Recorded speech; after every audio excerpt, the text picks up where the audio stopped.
of fear, raise our hands in the air, screaming, we are still here.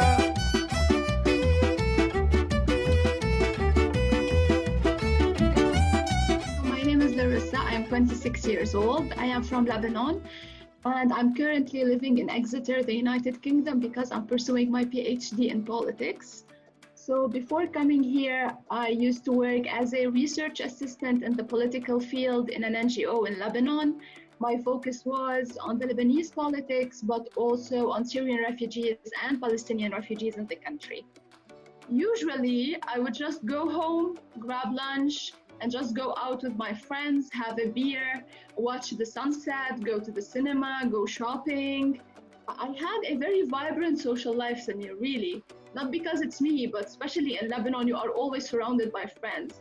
And if I don't have car, then someone will pick me up. So really, it was really vibrant. I had political meetings. We used to also educate debates. I am a debate adjudicator. What else? I had a project I was working on. And then we had the Thawra, or the revolution. So I was actively protesting, actively participating in any kind of social movement.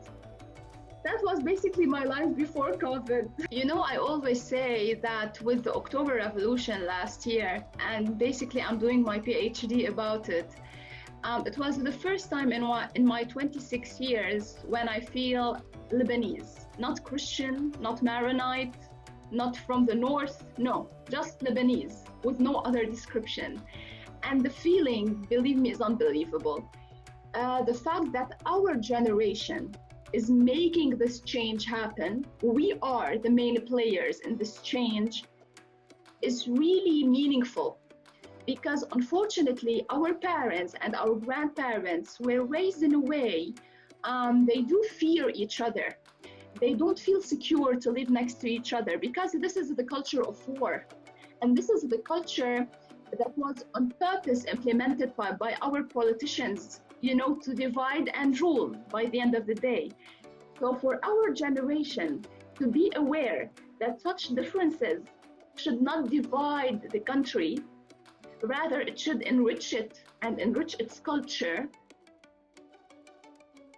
I mean, I'm having goosebumps right now. When the blast happened in Beirut, people felt that they don't have anything anymore to lose. So Corona won't be such a big deal for them anyway. When they lost their homes, their loved ones, their businesses. So suddenly people really felt indifferent about the virus, about the pandemic itself, and they just took to the streets. And last October, we celebrated the first anniversary of our social movement. And it was like a huge protest in Beirut. People were just there commemorating what they did and kind of promising each other that they will continue fighting up until the realization of all of our goals, especially youth organizations. They launched really nice initiatives. For example, they put advertisements on social media telling all people that they are willing to go shopping for them and bringing them all what they need to their homes, just for them to stay safe. In my own neighborhood, the church decided to grant large pieces of land to people who are willing to plant and to distribute later on, for example, wheat and vegetables on all the neighborhoods so people can share, you know, what was planted and seeded, by the way. It's not always good to feel resilient. Sometimes it's really important to feel tired and to feel like you are on the edge of losing everything, because I do believe that's then when revolutions and social movements are born. One should be patient and should be also pragmatic. In an ethnically divided society and diverse society as Lebanon, it's not that easy for a change to take place.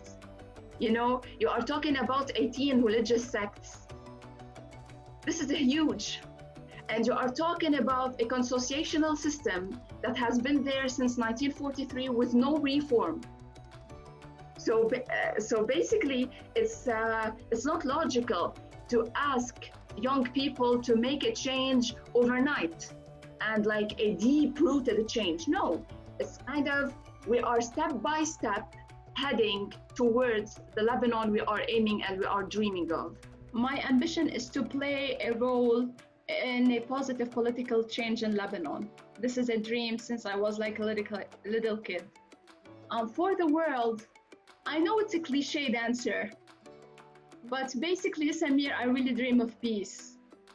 I dream of the day where the news will be, for example, the president of this country met with the president of this country to discuss health issues, educational issues, not to, for example, discuss their intervention in a conflict in another country.